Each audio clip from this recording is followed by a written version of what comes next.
അതെ, നീണ്ട കാത്തിരിപ്പിന് ശേഷം, അതായത് 8 ദിവസങ്ങൾക്ക് ശേഷമാണ് ഞങ്ങളുടെ പ്രിയപ്പെട്ട സിസ്റ്റേഴ്സിൻ്റെ കൂട്ടത്തിൽ അറസ്റ്റ് ചെയ്യപ്പെട്ട ആ ബോയ്ക്കും ഇപ്പം റായ്പൂരിൽ NIA കോർട്ട് ജാമ്യം അനുവദിച്ചു. ഞങ്ങളതിൽ വളരെ സന്തുഷ്ടരാണ്. അതുപോലെ തന്നെ ഈ ജാമ്യം കിട്ടുവാനായിട്ട് ഞങ്ങളെ അങ്ങേറ്റം സഹായിച്ച, ഞങ്ങളോടൊത്ത് പ്രവർത്തിച്ച സെൻട്രൽ ഗവൺമെൻറ്റിനോടും അവിടുത്തെ ലോക്കൽ ഗവൺമെൻറ് ഛത്തീസ്ഗഡ് ഗവൺമെൻറ്റിനോടും ഞങ്ങളുടെ നന്ദി അറിയിക്കുകയാണ്. അതുപോലെ തന്നെ ഈ സമയത്ത് ഞങ്ങളോട് ഒത്ത് ഉണ്ടായിരുന്ന മറ്റ് രാഷ്ട്രീയ പ്രവർത്തകർ, സാമൂഹ്യ പ്രവർത്തകർ, അതുപോലെ നിങ്ങൾ ചാനലുകാർ, നിങ്ങളെ അഡ്വക്കേസി നടത്തിയ എല്ലാവരെയും ഞങ്ങൾ അങ്ങേയറ്റം നന്ദിയോടെ ഓർക്കുന്നു. ഞങ്ങൾ എല്ലാവരോടും നന്ദി പറയുന്നു. രാജീവ് ചന്ദ്രശേഖറിൻ്റെ ഞങ്ങൾ അതേപ്പറ്റി പേരെടുത്ത് പറയാനായിട്ട്, അദ്ദേഹം വളരെ നന്നായിട്ട് തന്നെ പ്രവർത്തിച്ചു. അദ്ദേഹത്തിൻ്റെ ഇടപെടലുകളിലൂടെയാണ് ഈ ഒരു നിലയിൽ എത്താനായിട്ട് സാധിച്ചതെന്ന് തോന്നുന്നു. ഏറ്റവും പ്രധാനപ്പെട്ട ഒരു കാര്യം, ഈ ബെയിൽ എന്ന് പറയുന്നത് ഒരു കേസിനെ സംബന്ധിച്ചിടത്തോളം ഒരു പ്രിലിമിനറി സ്റ്റേജിൽ കിട്ടുന്ന ഒരു കാര്യമാണ്. ചാർജ് നിലനിൽക്കുകയാണ്, കേസ് നിലനിൽക്കുകയാണ്. BNS-ലെ 143 പോലുള്ള ശക്തമായ വകുപ്പാണ് ഇട്ടിരിക്കുന്നത്. അത് നിരപരാധികളാണെന്ന് തോന്നുകയാണെങ്കിൽ സർക്കാർ അത് അടിയന്തരമായി വിഡ്രോ ചെയ്യേണ്ടതല്ലേ? അതിനെപ്പറ്റി ഞങ്ങൾ വീണ്ടും അന്വേഷിച്ച് തീരുമാനങ്ങൾ എടുക്കണ്ടേ? കേസ് റദ്ദാക്കണമെന്നുള്ള ആവശ്യം നിലനിൽക്കുകയാണ്. കാരണം കേസ് റദ്ദാക്കണം. കാരണം അവിടെ ഈ സിസ്റ്റേഴ്സിനെ, നിരപരാധികളായ സിസ്റ്റേഴ്സിനെ, ഒന്നിലും ഇടപെടാത്ത സിസ്റ്റേഴ്സിനെയാണ് ഇവർ അറസ്റ്റ് ചെയ്തത്. ആയതിനാൽ ഒരടിസ്ഥാനമില്ലാത്ത ഈ കാരണത്താൽ അറസ്റ്റ് ചെയ്യപ്പെട്ട, ഒരു അടിസ്ഥാനമില്ലാത്ത ആരോപണങ്ങളാണ് ഇവരുടെ പേരിൽ ആരോപിച്ചിരിക്കുന്നത്. അതിൽ നിന്ന് ഇവരെ കുറ്റമുക്തമാക്കണമെന്ന് ഞങ്ങൾ അഭ്യർത്ഥിക്കുന്നത്, തീർച്ചയായിട്ടും അഭ്യർത്ഥിക്കുന്നു. ഒരു കാര്യം, ഇനി ജാമ്യം ലഭിക്കുന്നതിന് തൊട്ട് മുൻപ് BJP-യുടെ ഛത്തീസ്ഗഡ് ഘടകം ഈ സിസ്റ്റർമാരുടെ ഒരു ചിത്രം അവരുടെ പേജിൽ പങ്കുവെക്കുകയുണ്ടായി. അതായത് സിസ്റ്റർമാർ ഒരു കയർ കയ്യിൽ പിടിക്കുന്നു, ആ കയറിൻ്റെ ഒരു അറ്റത്ത് കുട്ടികളുടെ കഴുത്തിലാണ് ആ കയർ ഉണ്ട്. അപ്പം ആ ഒരു രീതിയിലേക്ക് എൻ്റെ ശ്രദ്ധയിൽ അത് പെട്ടിട്ടില്ല, ഞാനത് കണ്ടിട്ടില്ല. ഇപ്പോൾ കഴിഞ്ഞ ദിവസമെല്ലാം ബജ്രംഗ് പ്രതിഷേധമെല്ലാം കണ്ടതാണ്. അപ്പോൾ ഒരു ഭയം എല്ലാവരുടെയും ഉള്ളിൽ രൂപപ്പെട്ട ഒരു സാഹചര്യമുണ്ടല്ലോ. അപ്പോൾ തുടർന്ന് പോക്കിലെ ഒരു സംരക്ഷണം ആവശ്യപ്പെടുന്നുണ്ട്. തീർച്ചയായിട്ടും അത് ഈ ബജ്രംഗ് ദളിൻ്റെ പ്രവർത്തനം, അതായത് ആൻറ്റി സോഷ്യൽ എലമെൻസിൻ്റെ പ്രവർത്തനങ്ങൾ ഇത് വർഷങ്ങളായിട്ട് ഇതിവിടെ നടന്നുകൊണ്ടിരിക്കുന്നതാണ്. അതിനെതിരായിട്ട് ഞങ്ങൾ എന്ന് ശബ്ദമുയർത്തിക്കൊണ്ടിരിക്കുന്നതാണ്. ഞങ്ങൾ വീണ്ടും ശബ്ദമുയർത്തും. ഇങ്ങനെയുള്ള ഈ ഒരവസ്ഥ ഇവിടെ അവസാനിപ്പിക്കണം. ഈ രാജ്യത്ത് എല്ലാവർക്കും സ്വതന്ത്രമായിട്ട് സഞ്ചരിക്കുവാനായിട്ടും സ്വതന്ത്രമായിട്ട് പ്രവർത്തിക്കുവാനുമായിട്ടുള്ള എല്ലാ അവകാശങ്ങളും ഇവിടെ ഉണ്ടായിരിക്കണം. അതിനു വേണ്ടിയിട്ട് ഞങ്ങൾ പരിശ്രമിക്കും. അത് ഞങ്ങളുടെ പരിശ്രമം തുടർന്നുകൊണ്ടിരിക്കുകയാണ്. ഈ മോചനം സംബന്ധിച്ചുള്ള വിവരം ലഭിച്ചിട്ടുണ്ട്. എപ്പോഴായിരിക്കും ഇനി ജയിൽ മോചിതരാകുന്നത്? ഇന്ന് വൈകിട്ടത്തോടുകൂടി ആകും എന്നുള്ളതാണ് പ്രതീക്ഷ. കാരണം അവിടുന്ന് ഓർഡർ ഇവിടെ കൊണ്ടുവന്ന് കോർട്ടിൽ കൊടുത്ത് അതിൻ്റെ നടപടിക്രമങ്ങളുണ്ട്. നടപടിക്രമങ്ങൾ പൂർത്തീകരിച്ചാൽ ഉടനെ തന്നെ സിസ്റ്റേഴ്സ് പുറത്തിറങ്ങും. പ്രധാനമന്ത്രിയുടെ ഓഫീസ് കൃത്യമായി ഒരു വിഷയത്തിൽ ഇടപെട്ടിട്ടുണ്ടായിരുന്നില്ലേ? തീർച്ചയായിട്ടും ഉണ്ട്. ഈ കന്യാസ്ത്രീകൾക്കൊപ്പം ആദിവാസി യുവാവിന് ജാമ്യം കിട്ടിയെന്നാണോ? കിട്ടിയിട്ടുണ്ട്. അവരുടെ നിയമപോരാട്ടം നടത്തിയത് സഭ തന്നെയായിരുന്നു. കോടതി തീർച്ചയായിട്ടും ഒന്നിച്ചാണല്ലോ ചെയ്തിരിക്കുന്നത്. പെൺകുട്ടികൾ ഈ അക്രമം നടത്തിയ ജ്യോതി ശർമ്മ ഉൾപ്പെടെ അവർക്കെതിരെ പരാതി നൽകുമെന്ന് പറഞ്ഞിട്ടുണ്ട്. അപ്പോൾ അതിന്റെ കൂട്ടത്തിൽ കന്യാസ്ത്രീകളും പരാതി നൽകുക സഭ ഒപ്പം ഉണ്ടാകും. അതിനെപ്പറ്റി ഞങ്ങൾ പഠിച്ചുകൊണ്ടിരിക്കുന്നു, ചിന്തിച്ചുകൊണ്ടിരിക്കുന്നു. വിവിധ രാഷ്ട്രീയ കക്ഷികൾ ഇതിൽ ഇടപെട്ടിരുന്നു. ഒരു രാഷ്ട്രീയ പിടിവലിൻ്റെ ഉണ്ടായതായിട്ട് തോന്നുന്നു. ഞങ്ങൾക്ക് അങ്ങനെ തോന്നുന്നില്ല. ഞങ്ങൾക്ക് പ്രത്യേകിച്ച് ഒരു രാഷ്ട്രീയമില്ല.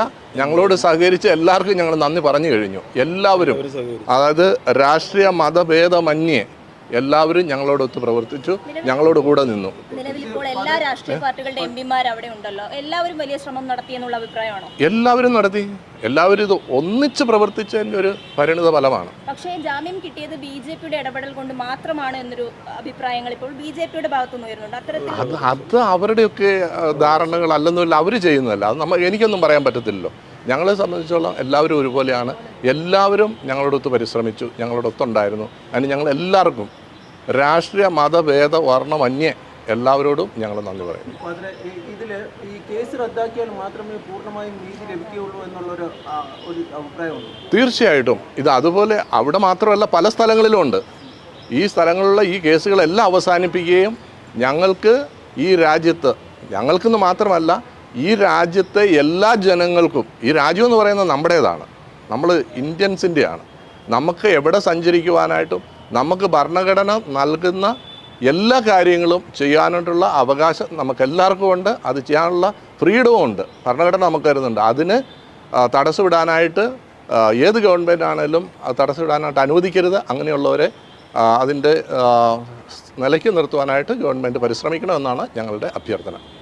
മാതൃ നേരത്തെ സംസാരിക്കുമ്പം ഈ സഞ്ചാര സ്വാതന്ത്ര്യം നിഷേധിക്കപ്പെടുന്നു എന്ന തരത്തിലുള്ളൊരു സൂചന പറയുകയുണ്ടായി.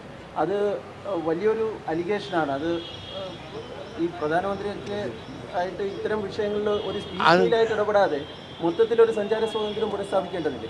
അത് ഒരു അലിഗേഷനായിട്ടല്ല ഞാൻ പറഞ്ഞത്.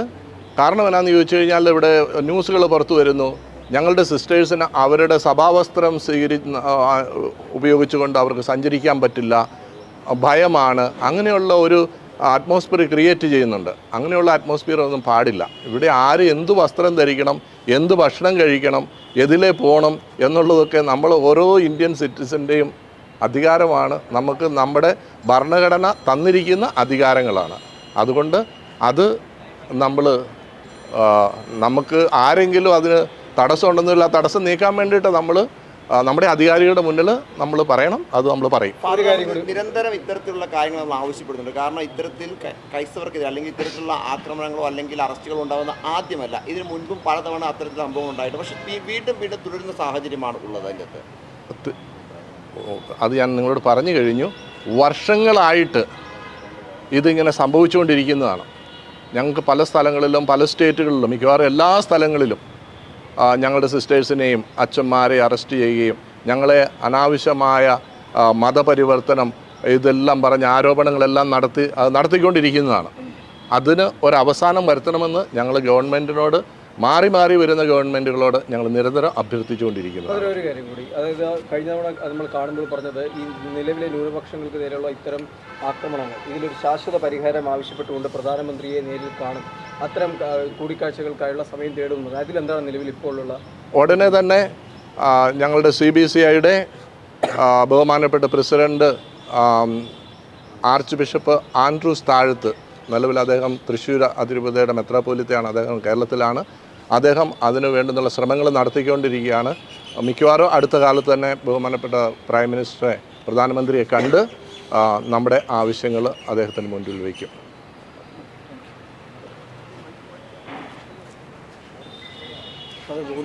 എന്തോ എവിടെ ഞങ്ങളുടെ ആൾക്കാരോട് ഇല്ലേ? ഞങ്ങൾ ഇപ്പം സിസ്റ്റേഴ്സ് അവിടെ നിന്ന് വന്നവരാണ്. ഈ സിസ്റ്റേഴ്സാണ് അവിടെ കഴിഞ്ഞ ദിവസം ഉണ്ടായിരുന്നത്. നിങ്ങൾ ആശങ്കയുടെ ദിനങ്ങളായിരുന്നു ഇത്രയും ദിവസം. സന്തോഷത്തിന്റെ വാർത്ത വന്നിരിക്കുകയാണ്. തീർച്ചയായിട്ടും ഞങ്ങൾ 29-ാം തീയതി ഇവിടുന്ന് പുറപ്പെട്ടതാണ്. ദുർഗിലുണ്ടായിരുന്നു. ഞങ്ങൾ ജയിലിൽ പോയി സിസ്റ്ററിനെ കാണാനായിട്ട് സാധിച്ചു. ഇതിന് ഇരയായ പെൺകുട്ടികളെ സന്ദർശിച്ചു. അപ്പോൾ നമ്മൾ വിചാരിച്ചതിനേക്കാട്ടിലും വളരെ സങ്കീർണമായ രീതിയിലാണ് ആ വ്യക്തി ഈ പെൺകുട്ടികളോടൊക്കെ പെരുമാറിയിരുന്നതും വളരെ മോശമായ ഭാഷകൾ ഉപയോഗിച്ചിരുന്നതും നമുക്ക് പെൺകുട്ടികളോട് സംസാരിക്കാനൊക്കെ സാധിച്ചു.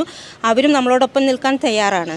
അതുപോലെ തന്നെ ഇത് ഒരുമയുടെ ഒരു വിജയമായിട്ടാണ് നമ്മൾ കാണുന്നത്. കേന്ദ്ര സർക്കാരിനോടും പ്രത്യേകിച്ചും കേരള സർക്കാരിനും കേരളത്തിൽ നിന്ന് എല്ലാവരോടും മത രാഷ്ട്രീയ ഭേദമന്യേ ഒരുമിച്ച് നിന്ന് നമ്മുടെ കേരളത്തിനും നമ്മൾ പ്രത്യേകമായിട്ട് നന്ദി പറയാനായിട്ട് ആഗ്രഹിക്കുകയാണ്. ഇതൊരു അഭിമാനത്തിൻ്റെ സമയമായിട്ടാണ് നമ്മളിതിനെ കാണുന്നത്. അതായത് മതപരിവർത്തനം, മനുഷ്യക്കടത്തടക്കമുള്ള കുറ്റങ്ങളിലേക്ക് അത്രത്തോളം ഉയർന്ന രീതിയിലുള്ള ഒരു ആക്രമണമാണ് സന്യാസി സമൂഹത്തിനെതിരായിട്ടുണ്ടായത്. ഒരു ഭീതി സന്യാസി സമൂഹത്തിൻ്റെ ഇടയിൽ ഉണ്ടാക്കിയിട്ടുണ്ട്. ഇനിയുള്ള ദിവസങ്ങളിൽ ഒരു സംരക്ഷണം വേണം എന്നുള്ള ഒരു ആവശ്യം ശക്തമായി ഉന്നയിക്കുന്നു. തീർച്ചയായിട്ടും നമ്മൾ ഉന്നയിക്കുന്നുണ്ട്. നമ്മൾ ഇതിനു മുൻപും പറഞ്ഞിരുന്നു, ഭരണഘടന നമുക്ക് ഉറപ്പ് നൽകുന്ന സഞ്ചാര സ്വാതന്ത്ര്യം, മതസ്വാതന്ത്ര്യം ഇതെല്ലാം നമുക്ക് വീണ്ടും ആവശ്യമാണ്. ഇനിയുള്ള കാലഘട്ടങ്ങളിലും അത് ആവശ്യമാണ്. റായ്പൂർ ചെന്നപ്പോൾ സിസ്റ്റർ എന്താണ് തോന്നിയത് ഈ ഒരു സാഹചര്യം കണ്ടപ്പോൾ? റായ്പൂരത്തെ പ്രത്യേക സാഹചര്യം സങ്കീർണമാണ്, ഭീതിജനകമാണ്. അവിടുത്തെ സഭയും ക്രൈസ്തവ സഭയും എല്ലാം ഒരു ഭയത്തിൻ്റെ നിഴലിലാണ് ജീവിക്കുന്നത്. അതാണ് നമുക്ക് മനസ്സിലാക്കാനായിട്ട് സാധിച്ചത്.